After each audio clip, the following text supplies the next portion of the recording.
What up, you guys? It's your girl Biala from Yoga by Biala and Trap Vinyasa, and I'm here today bringing you another video. I'm getting pretty good at making sure these videos are coming in at a timely manner, not waiting 6 to 7 months on end before you guys get a new video. I'm working on it, getting more content out there for you. We are here today with a very exciting video. This video is important for any gender that has a genitalia and wants to build a relationship with your yoni, with your sacral space, your groin, your sacral chakra, whatever you want to call it, your vagina, your mystical place, your cakes, your cupcakes, I don't know, your pussy, whatever you want to call it. But if you want to build a relationship with your yoni, this is a great video for you. It came to me in a dream, and it utilized the 5 senses. The instruction that I got in this dream was utilizing the 5 senses, and I woke up like, hey man, okay, I can fuck with that. I'm down with that. When I was younger, I didn't really have a relationship with my yoni, and I've only since developed that in my late 20s now. And so I think it's important if you can develop it earlier. The more early you can develop a relationship with your yoni, the more preventative it can be for things in the future, and the healthier it'll be for you and your physical body. So let's go ahead and get started in the video. So the first senses that we're going to connect to or relate to when building a relationship with our yoni is sight. So for me, when I was younger, I really wasn't interested in looking at it. You know that episode in Sex and the City when like Charlotte's like, I don't want to look at it. What if it's ugly? I specifically remember this episode, and then towards the end of the episode, she takes one of those, I don't know what it's like, seeing glass or whatever, I forget what it's called, where you basically, it's like a lens. What is that thing called? Fuck. I need to look it up. Magnifying glass. I got it, y'all. It's called a magnifying glass. But anyways, towards the end of the episode, she takes a magnifying glass and finally looks at it, and she kind of like falls over, just so interested in what it looks like. And I think this is really important. The earlier you can go ahead and just take a look down there and just see what's down there, whether you use a magnifying glass or your own naked eye. Just stand in front of a mirror and look at it. See what's there. See your lips. Notice the colors. Notice just the shape of your vulva. Notice everything about it. And just take some time to look at it so it's not a mystery as to what's down there. The second sense is smell. We all have our own type of smells down there based on our personal pH levels. When I was younger, I had no idea what my personal pH level was. And I didn't know that I had to be aware of that. And so there was a time where when I was fairly young, and I got yeast infection, and then I got a vaginosis. Now, it was around the time that I was sexually active that I had become sexually active, but I hadn't told my mom yet, or my parents didn't know. And so I didn't know that I had vaginosis, and I didn't know that that wasn't my natural smell. It wasn't until I went to the doctor, and the doctors finally like, this is not your normal smell, and they kind of explained it to me. But even then, I still had to go and do my own research to find out what was going on down there. Of course, they gave me pills, and I took those pills, and it cleared up. But just to be aware, so it's not a mystery as to what your smell is, and when the odor gets a little bit funky, you're aware right away that something is up, and you can take the necessary precautions to change that. Making sure that you're aware of like, how do I naturally smell, so that when things get a little bit off the normal track, you can correct and really take precautions to change things up. But make sure that you're staying fresh and clean down there. Cotton underwear, cotton panties, especially if you're working out and you're sweating, washing up right after with water, not putting soap directly inside, but on the outside and keeping that area clean, putting on some fresh cotton underwear. going naked when you sleep, when you're sleeping, just it's a great opportunity to just let everything breathe. Really staying away from douches and all these kind of scented soaps and things that they, some people like to sell. Those things don't really work, I find. Just really utilizing just natural soap and water, a gentle soap and water, and really cleaning and rinsing, keeping things clean and noticing when the smell gets a little bit funky.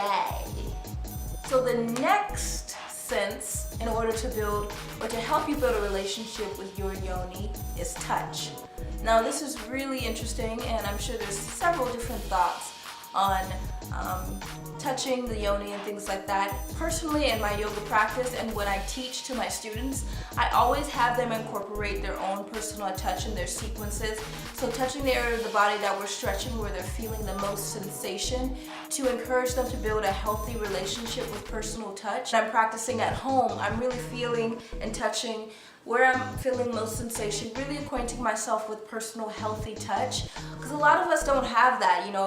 If you dealt with any type of trauma or sexual molestation, there's a lot of things going on, and so your relationship with healthy touch might be a little skewed, and you can really start to heal from that by just building a healthy relationship with touch for yourself. This also goes hand in hand with masturbation. A lot of people have different notions or different comments or different beliefs around masturbation. I find it something to be incredibly healthy, especially when you're doing it without any physical stimulation or physical stimulation as in you're not looking at something or watching something, but you're really allowing yourself to just enjoy the sensations of your body, really removing pornographic images or things that you're watching or reading to enhance that experience, but really allowing yourself instead to draw yourself in and just enjoy the touch that you're feeling, enjoy what you're feeling about your body, and inviting spirit to join in that. And I talk about this in my abstinence video if you want to watch it up here, the truth about abstinence. I might put the link down here as well. You can watch it, and it talks a little bit about just cultivating that creative energy through masturbation and really becoming more acquainted with your body. You really feel your yoni, and it doesn't have to be sexual. It doesn't have to lead to an orgasm, but just really allowing yourself to begin to touch your yoni, feel what it feels like on the outside when you visually were looking at it and you were seeing all the layers. Then you can start to touch and feel what it feels like. Don't be scared to bring your own hands down there. So the more comfortable you are with, feeling your own yoni, touching your own yoni, knowing what's down there, knowing what you like and what you don't like, the more you're able to guide a partner in the future when they're touching down there, and you can really start to equate with what's healthy and what's not for you, and what you like and what you don't like. Our next sense in creating a relationship with our yoni is hearing. So it's kind of like, how do you create a relationship with your yoni? By hearing. Well, is the conversation up for discussion or not? Right now, you're pretty much exercising this because you're open to listening about how to develop a relationship with your yoni. You're opening your ears to listen and to understand, and you're receiving guidance, and you're receiving knowledge, and you're receiving counsel about it. But sometimes in our patriarchal society, we close out topics like this. We're not allowed to talk about it. It's taboo to bring this up, or to even begin to talk about having a relationship with your yoni. Oh hell no, that ain't happening. Now that I'm in my late 20s, now I'm having these conversations with my mom and things like that. I also have a group of older women who are also my friends. I gravitate to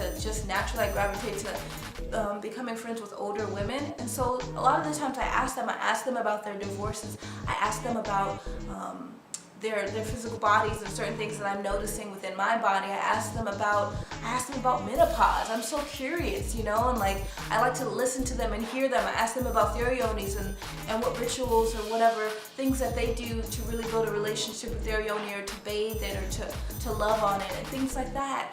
And I think that those things are somewhat lost, but you can begin to develop those types of conversations with your own friend group. And I think it's really healthy when you can find a few friends who you can talk about these things with. The next sense in terms of developing a relationship with your yoni could be fairly controversial because it's taste. Awkward. Yeah, just like you're smelling and you're noticing, you're looking, you're touching, you're hearing, you're conversing with other people about caring for your yoni. It's always good to, you know, put a little finger in there and taste. Really begin to understand your own body, understand the flavor of your own body, understand the fragrance of your own body. And you can usually tell when things are off based on the scent or the sight or the taste. And this is not something that you need to be ashamed of or feel like it's awkward or anything. I think this is completely natural, and it's something that you can choose to do or you can choose not to do, especially if you're entertaining oral sex with your partner or masturbation or anything like that. They're going to be tasting it too, so might as well, shouldn't you know if it tastes right or not? Right, boo? Right? At least if you do that, you can have a point of reference to begin to take the necessary precautions to really get it back on schedule, get the pH levels back. Or you look at it and you taste it and you see that it's fine. It's really important to begin to do that because it'll make you more comfortable when you do decide to take a partner and you guys decide to entertain or go in that direction. So don't be so weirded out about all these things, because it's not as taboo as it seems. It's about really developing a personal relationship with yourself and your body, and then from there you continue to grow up and through the chakras, developing a relationship with your core chakra, your personal identity, developing a relationship with your heart, developing a relationship with your throat and your mouth chakra, developing a relationship with your third eye, and ultimately making your way up to the crown chakra. These are some tips to help you begin to build a relationship with your yoni. I hope you enjoyed them, and I look forward to coming back with y'all with a new video. If you do have some pointers or some areas of the body you want to focus on, put them in the comments below for the next video, and I will get a nice yoga sequence prepared for y'all. In the meantime, follow me on the gram and don't forget to subscribe to my YouTube channel.